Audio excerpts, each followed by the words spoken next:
আসসালামু আলাইকুম রহমতুল্লাহি আবরকাতু। আসলে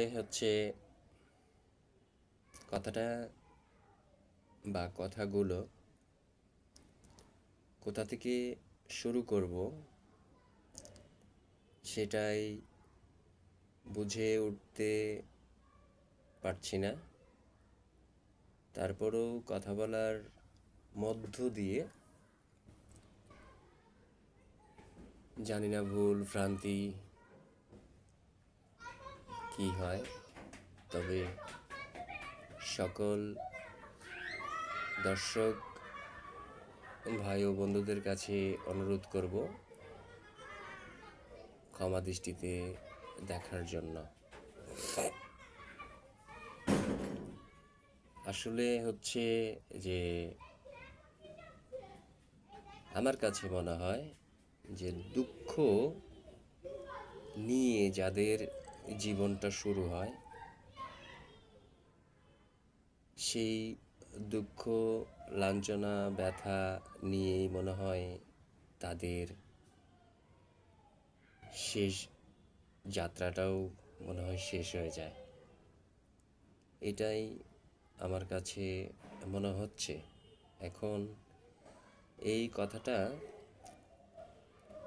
কে কিভাবে নিতে চায় আমি আসলে তেমনটা অতটা খুব ভালো বুঝতে পারছি না। তবে আমার কিছু কথা যেটা হচ্ছে আমার দুঃখ দিয়েই শুরু। আসলে আমার জীবনটা সেই জায়গাটা থেকেই আসলে শুরু হয়েছে। বিশেষ করে আমার যখন 7 মাস কিংবা 8 মাস বয়স, তখন তো আর আমার বোঝার কথা না, এবং সেটা শক্তিও না। এই কথাগুলো কিংবা আমার যে দুঃখগুলো, সেটা আমি বুঝতে পারি যখন আমার বয়স 7 থেকে 8-9-এর মধ্যে দিয়ে। তখন আমি আমার দুঃখটা আস্তে আস্তে বুঝতে শিখি, কিন্তু সেই সময়টুকুও আসলে বুঝলে ওটা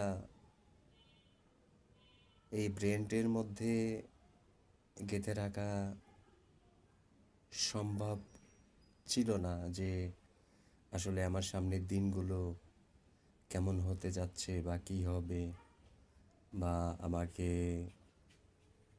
কিছু পয়সা কড়ি ধীরে ধীরে জমায় রাখতে হবে। এটা আসলে সেই সময়টা অতটুকু জ্ঞান এবং বিবেকে কাজ করেনি। তো আমার জীবনের কিছু গল্প তাই আপনাদের মাঝে তুলে ধরতে চাই। জানি না সেই গল্পটুকু আপনাদের সাথে কতটুকু অ্যাকসেপ্ট করবে কি করবে না।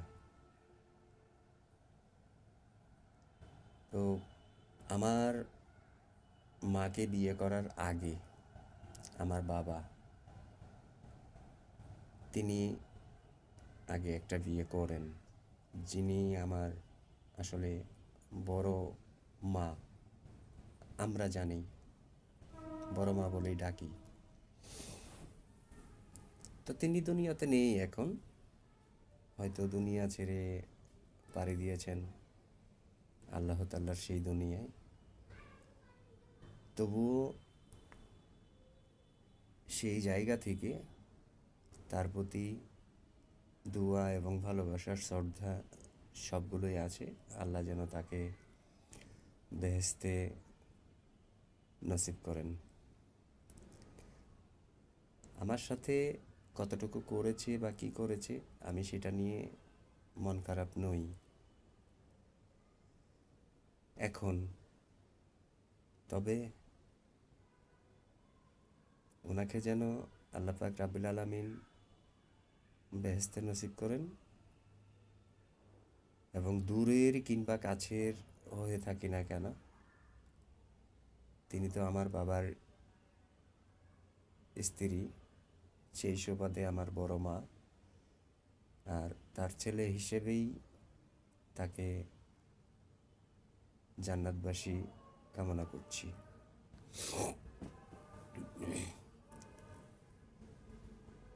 আমার বয়স যখন 7 থেকে 8 মাস, তখন আমার মা আমাকে ফেলে চলে যান। হয়তো তাদের পারিবারিক কোনো দণ্ড বা কোনো কিছু ছিল, সেই সুবাদে তিনি আমাকে ফেলে রেখে চলে যান। তো আমার দাদি, আমার ফুপু, আমার আরও বোন কিংবা ভাই, তারা সবাই আছেন। হয়তো তাদের কাছে লাথি উস্টা যেটাই খেয়ে বড় হয়েছি, তবে সেটা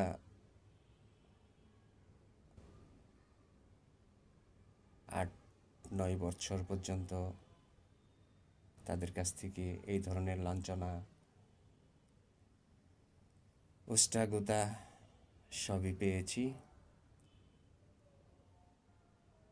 কিংবা আমার যে বড় মা, তিনির কাছ থেকে এক মুঠো খাবার যে আমি শান্তিভাবে আমার পেটটা ভরে পেয়েছি, এটা আমার কাছে কখনো মনে হয় না। আর একটি কথা হচ্ছে যে মানুষে তো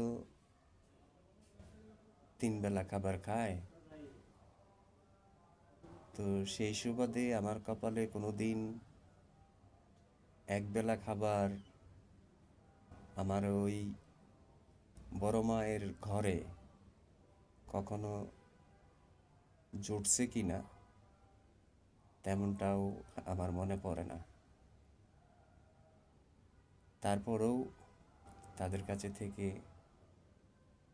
যাই হোক 7-8 বছর পর্যন্ত মানুষ হয়েছি। তো 8-9 বছর পরে গিয়ে আমার যিনি দাদি, তিনি আমাদের গ্রামে অন্য একজনের মানুষের কাছে আমাকে দিয়ে দেন। তবে হ্যাঁ, আমাদের যে অর্থ সম্পদ সেটা দিক দিয়ে কম ছিল তেমনটা না। আমাদের অর্থ সম্পদ কিন্তু বেশ ভালো ছিল। বিশেষ করে আমাদের গ্রামের মধ্যে আমাদের একটি নাম ডাক ছিল আর কি। তো সেটা থাকলেই কি করার, যেখানে আসলে সৎ মা, নিজের মা আমাকে ফেলে রেখে চলে গেছে, তো সেখানে তো আমার কোনো লাভ হচ্ছে না।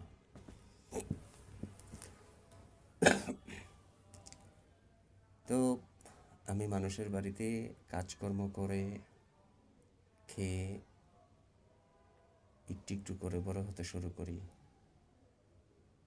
যখন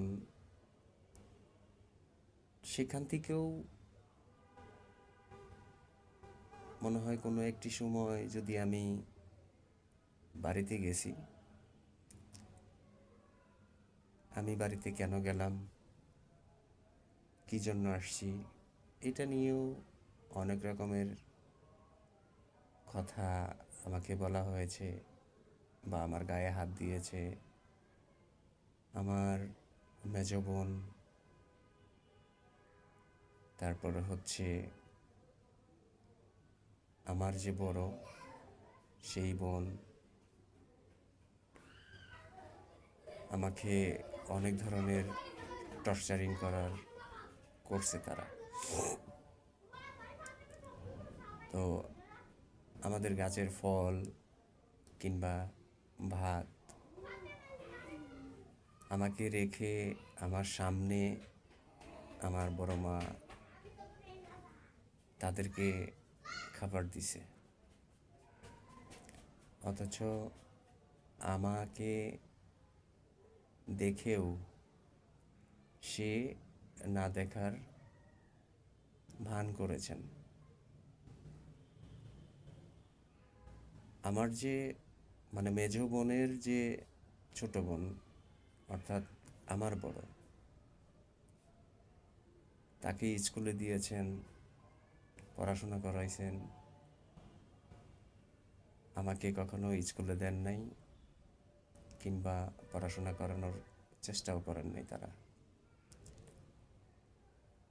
সেই ছোট বোনের জন্য ভাত রান্না করে, আপনারা নামটা বললে বুঝবেন কি না জানি না, কাঠের বড় বাক্স, যেটাকে সিন্দুক বলা হয় বা সন্দুক বলা হয় আমাদের ভাষায়, সেই বিশাল বড় সন্দুক আমাদের ছিল। এটা আমরা ছোটবেলা থেকেই দেখেছি। সেই সিন্দুকের ভিতরে বন্ধ করে রেখেছেন আমার বড় যে বোন, তার জন্য খাবার রান্না করে, কিন্তু আমাকে কখনো দেন নাই। সেটা নিয়েও কখনো এখন পর্যন্ত আসলে খোদাহত আল্লাহর কাছে তার বিরুদ্ধে কখনো নালিশ করিনি, তবে কষ্ট করেছি, কষ্ট হয়েছে বা কষ্ট দিয়েছে। তিনি এখন দুনিয়া ছেড়ে চলে গেছে, হয়তো আল্লাহ তাআলা আমাকে এখন পর্যন্ত জীবিত রাখছেন। আর যার জন্য খাবার রেখেছেন তিনিও দুনিয়া ছেড়ে চলে গেছেন, অথচ আল্লাহ কিন্তু আমাকে এই পৃথিবীর মাটিতে এখন পর্যন্ত রেখেছেন। তো এইভাবে কষ্ট করে মানুষের বাড়িতে কাজ করে এই পর্যন্ত এসেছি। কিংবা একটি ভুল করলাম, সেটা হলো যে আমার বোন জামাই, যে বোন, মানে 3টা বোন, তো এই 3টা বোনের বড় যে বোন,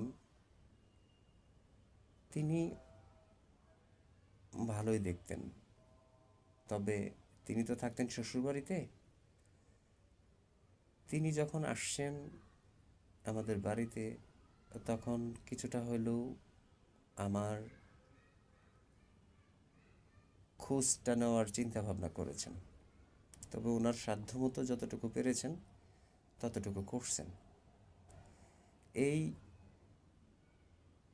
মানুষের বাড়িতে থেকে কাজ করে যখন নিজের ঘরে বা নিজের বাড়িতে যাইতাম,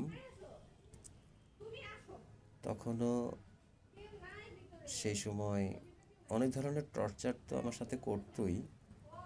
একদিন হঠাৎ করে দুপুরবেলা যখন আমি আমার বাড়িতে গিয়েছি, তখন এই মেজ বোন আমাকে খন্তা দিয়ে আমার চোখের উপরে আঘাত করেন। আল্লাহ পাক রাব্বুল আলামিন তিনি সহায় ছিলেন বিধায় হয়তো আমার চোখেটা লাগেনি, তবে চোখের উপরে যে ভুমরা যেটাকে বলা হয়, সেখানে লেগেছিলেন। তবে স্মৃতি হিসেবে এখন প্রায় 40+ হয়েছে বয়স, তবে সেই দাগটুকু আছে এখন পর্যন্ত। আরেকটি বিষয় হচ্ছে, তখন আমি ঘাস কাটতে গিয়ে, এই ঘাসটা যাদের বাড়িতে আসলে কাজ করতেছিলাম তাদের ঘাস কাটা শেষ করে আমি বাড়িতে গিয়েছিলাম। আসলে ওনারা কেউ ছিলেন না বাড়িতে। আমার প্রচণ্ড ক্ষুধা লেগেছিল। সেই ক্ষুধার জ্বালাটুকু সহ্য না করতে পেরে আমি আমার বাড়িতে গিয়েছিলাম। আমার দাদি, তিনিও ছিলেন না, কিংবা আমার বড় ভাই, উনিও ছিলেন না বাড়িতে, কেউ ছিল না। আমার মেজ বোন আর মেজ বোনের যে ছোট বোন, তিনি ছিল। আর হচ্ছে আমার বড় মা, তিনি ছিল। তা আমি মাকে গিয়ে বললাম যে, মা, আমার প্রচণ্ড ক্ষুধা পেয়েছে, আসলে আমি দাঁড়াইতে পারতেছি না, মা, আমাকে কিছু খেতে দেওয়া যাবে? এই কথাটা বলার সাথে সাথে উনি আমাকে বাঁশ দিয়ে আমার মুখের পরে যেভাবে আঘাত করছে, আমার চোখের নিচে, অর্থাৎ গালের উপরে, চোখের নিচে যেভাবে আসলে ফেটে গেল, আসলে আমি সেদিন অবাক হয়ে গিয়েছিলাম। ছোট মানুষ তো, বোঝার মতো আসলে ভাই সাধ্য ছিল না। তো যাই হোক, গ্রামের প্রতিবেশী চিল্লাপাল্লা করলো, হই চিল্লাপাল্লা করে সবাই জড়ো হয়ে গেল। আমার বড় ভাই কোথা থেকে জানিয়ে এলো, এসে সাথে সাথে আমাকে হসপিটালে নিয়ে গেল। হসপিটালে নেওয়ার পরে সেখানে আমাকে 8টা সেলাই করে দিল ডাক্তার। ওখান থেকে আসার পরে যেখানে আমি আসলে কাজে লিপ্ত ছিলাম, তিনাদের বাড়িতে যাই। যাওয়ার পর তিনি আমাকে আসলে অনেকটাই আদর করতেন কিংবা ভালোবাসতেন। তিনার যে বড় ছেলে আছে, তার বউ, বড় ছেলের বউ, ওনারা আমাকে যথেষ্ট পরিমাণ ভালোবাসতেন। আমি যে তাদের কাজের লোক, তারা এটা কখনো মানেন নাই। মনে হচ্ছে যে আমি তাদের পরিবারের একজন। তো এইভাবে করতে করতে ভাই, এখন যখন 14-15 বছর বয়স হয়ে গেল, তখন আমি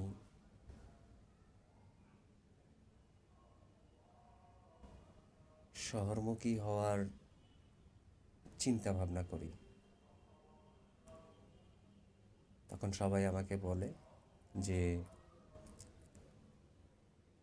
আমি এখানে ছেড়ে শহরের দিকে যাই কিংবা বাবার কাছে যাই। আসলে বাবা তখন কোথায় থাকতো আমি সেটা জানতাম না। কখনো ঢাকায়, কখনো চট্টগ্রামে। তবে খবর পেয়ে পেয়ে জানতে পারি যে উনি চট্টগ্রামে থাকে। তো গেলাম। এখন আমি যাব সেই চট্টগ্রামে। আমার কাছে তো পয়সা করি কিছু নেই। ভোর সকালে একটা ট্রেনে উঠে বসলাম। সেই চিটাগাঙে কিভাবে যেতে হয় তাও জানি না। ময়মনসিংহে আসলাম। ময়মনসিংহ হয়ে ট্রেনটা চিটাগাঙের উদ্দেশ্যে যাবে। তো সেটাতে আসলাম।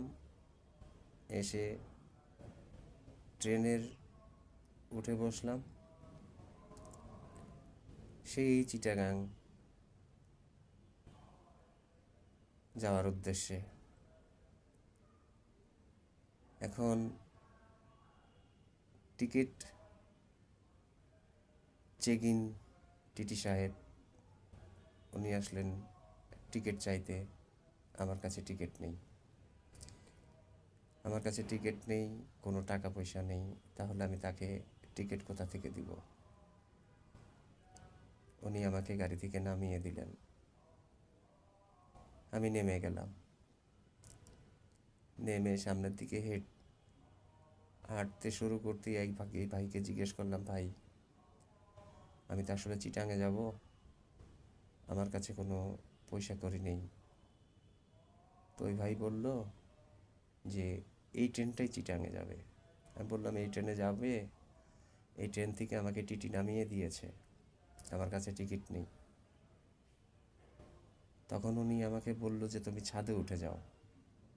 আমি ছাদে উঠতে প্রচণ্ড ভয় পেয়েছিলাম যে আমি যদি এখান থেকে পড়ে যাই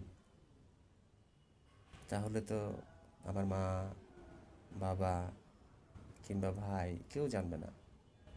তাহলে আমি এখানে কী করে উঠবো? জীবনের প্রথম উঠে বসলাম। সব কিছু ভয় ফালাইয়ে দিয়ে উঠে বসলাম যে আমার তো আসলেই কেউ নেই। আমি মরলেই কি, থাকলেই কি, আমাকে দেখার এখানেও কেউ নেই, ওখানেও কেউ নেই। তাহলে আমি কি করব? জীবনের রিস্ক নিয়ে আমি ছাদে উঠে গেলাম। ছাদে উঠে আমি চিটাগাঙের উদ্দেশ্যে রওনা দিলাম। ময়মনসিংহ ছাড়ার পরে প্রচুর পরিমাণ ঝড় বৃষ্টি।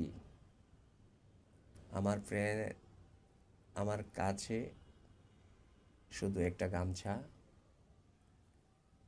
আর পরনের ভিতরে একটা স্যান্ডেল গেঞ্জি, আর হচ্ছে সেই সময় ইংলিশ প্যান্ট যেটাকে বলা হয়, হাফ প্যান্ট, সেই ইংলিশ প্যান্ট, এটা আমার স্পষ্টভাবে মনে আছে। পায়ে একজোড়া জুতা। এটা নিয়ে 2 দিন ট্রেনের ভিতরে থেকে চিটাঙে গেলাম। চিটাং স্টেশনে নামার পরে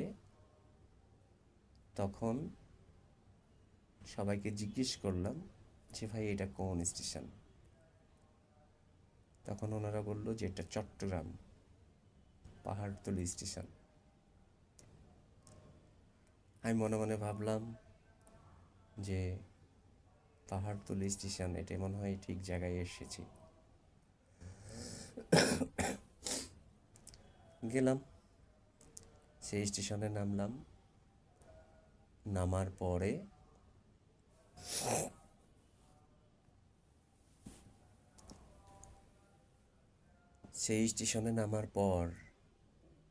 আসলে কি করব বুঝে উঠতে পারছিলাম না। পকেটে নাই টাকা, 2 দিন অনাহার। স্টেশনে নামলাম অনাহার অবস্থায়। পায়ের স্যান্ডেল, সেই স্যান্ডেল জোড়া একটু দামি স্যান্ডেলই ছিল। আমি যাদের বাসায় আসলে কাজ করতাম তারাই আমাকে কিনে দিয়েছিলেন।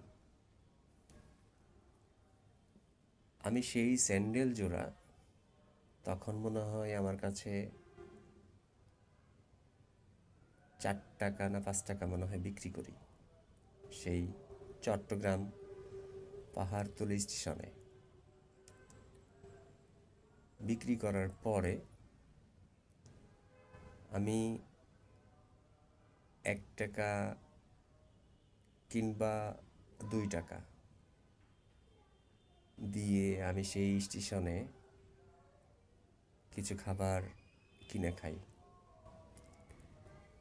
এর মধ্যে দিয়ে আমার বাবা যে ঠিকানাটায় থাকেন সেই ঠিকানা আমি গেছি ভুলে, আর ওই ঠিকানা মনে করতে পারছি না। এভাবে 3 দিন কেটে গেল সেই প্ল্যাটফর্মে, স্টেশনে। কেটে যাওয়ার পরে আমার কাছ থেকে এদিকে টাকাও শেষ। যে হোটেলে আমি 2 টাকা দিয়ে খাবার কিনে খেয়েছিলাম, সেই হোটেলের মালিক আমাকে ডাকার পর উনি আমাকে জিজ্ঞেস করতেছে, তুমি কোথায় থাকো, তোমার গ্রামের বাড়ি কোথায়?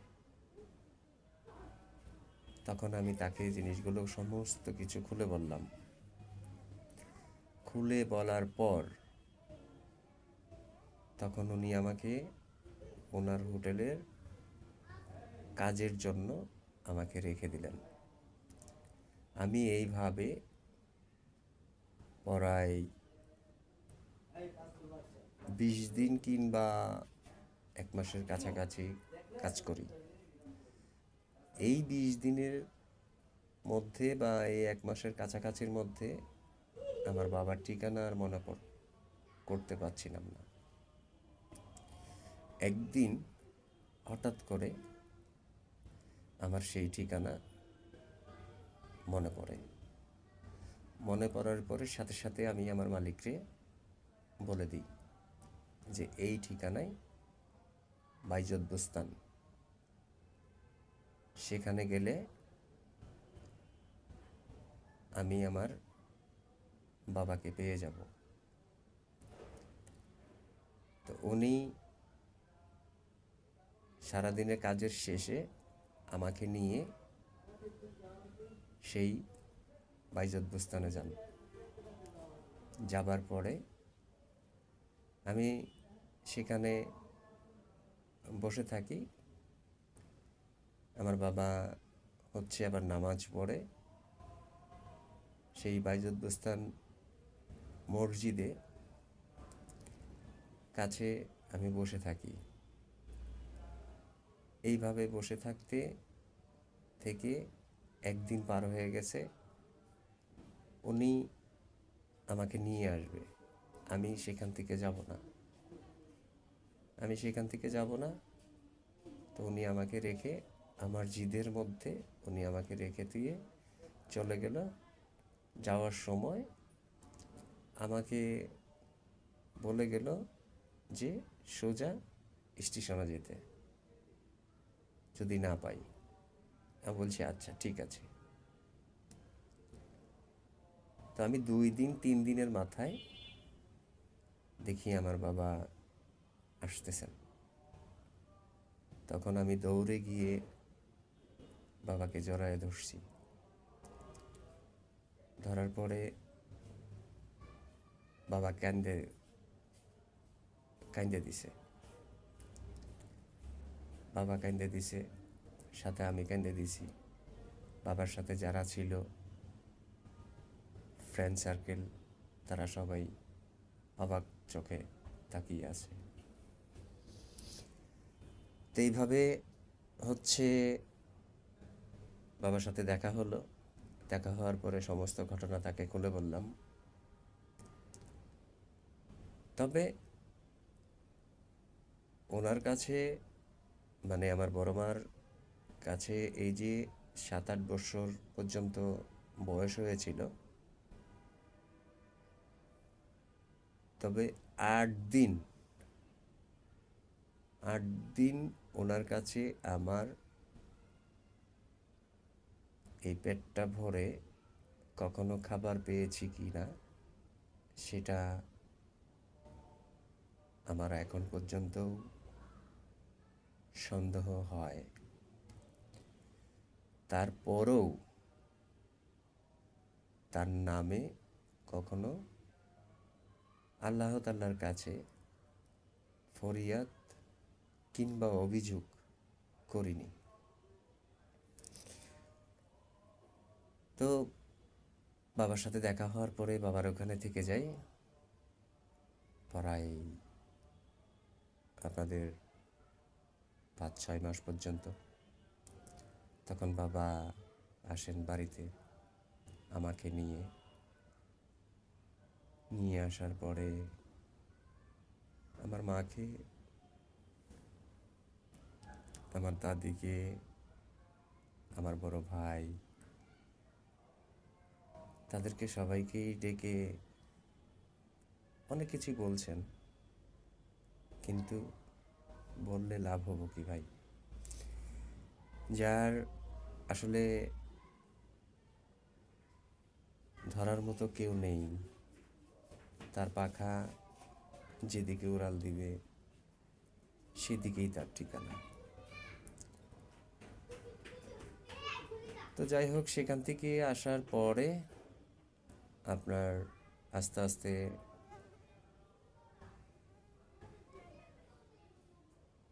20 কিংবা 22 বছর বয়স হওয়ার পরে বাবা মা আমাকে বিয়ে করাবেন। তখনও আমি আসলে ইনকাম কী জিনিস কিংবা টাকা কী জিনিস সেটা আমি চিনি না, চিনার কথাও না। কারণ হচ্ছে আমাকে ভালো মতো কথা বলার বা ভালো মতো বোঝানোর বা ভালো মতো একটা জিনিস শিক্ষা দেওয়ার মতো তো আমার কেউ ছিল না। সেই জন্য হচ্ছে আমি ওরকমভাবে কোনো কিছু জানি না বা চিনি না। তো এটা আস্তে আস্তে যখন আমার কানে আসতে শুরু করলো, তখন আমি ভাবলাম যে আমি তো জীবনে বহুত কষ্ট করেছি। আমি মানুষের বাড়ির খাবার কিছু কিছু বাড়িতে আমি চেয়েও খেয়েছি। আর যেগুলো বাড়িতে আসলে চেয়ে খেয়েছি তারা দূরের কেউ ছিল না, কাছের নিকটেরই ছিল। কিন্তু তারপরেও তো হচ্ছে খাবারটা তাদের কাছ থেকে চেয়ে খেয়েছি, সে হোক দূরের কিংবা কাছের। তারা তো আর আমাকে ইচ্ছা করে খাবারটা দেয়নি। হয়তো কিছু ক্ষেত্রে চেয়ে খেয়েছি বা কিছু ক্ষেত্রে কাজ করে দিয়ে তারপরে খেয়েছি, হয়তো খাবার দিছে সেই খাবারটুকু খেয়েছি। তো আমাকে বিয়ে করাবেন, তখন আমি একটা মনে মনে একটু সিদ্ধান্ত নিলাম যে বিয়ে যদি করতে হয় তাহলে কোনো একটা গরিব, আমার মতো এতিম, যেমন আমি এতিম ঠিক তেমন একটা এতিম মেয়েকে বিয়ে করব, যেটা হচ্ছে তার বাবা মা আছে কিন্তু থেকেও যেখানে লাভ নেই, ঠিক তেমনই একটা ঘরে বিয়ে করব আর কি। আমার মনে এরকম একটা চিন্তা ভাবনা আসলো। তো বিয়ে করালেন আমাকে। বিয়ে করার পরে 3 দিন নাকি 4 দিনের মাথায় আসলে আমার বাবা চলে গেলেন। ঠিক 8 দিন কিংবা 10 দিন এর মাথায় আমাকে কিংবা আমার বউকে খাবারটা যে দিবে সেই খাবারটুকু বন্ধ করে দিয়েছেন আমার বড় মা। বন্ধ করে দিয়েছেন। এখন আমি কি করব? আমার তো আসলে যে আমি যে ইনকাম করব ওরকম ধরনের কোনো ইয়াটা আমার মধ্যে নাই। তখন আমি ঢাকায় চলে আসি। আমার বউকে তাদের বাড়িতে রেখে আমি, সরি, একটু ভুল হয়েছে। সেটা হলো যে ওই রাত্রে খাবার যেহেতু বন্ধ করে দিল, এখন হচ্ছে আমি কি করব? পরে আমার এক চাচাতো ভাই, তার দোকান ছিল, সেই দোকানে গিয়ে কিছু চাউল নিয়ে আসলাম। নিয়ে এসে এখন রান্না করব। সেই পাতিল কোথায় পাবো? এখন যে আমি যে রান্নাটা করব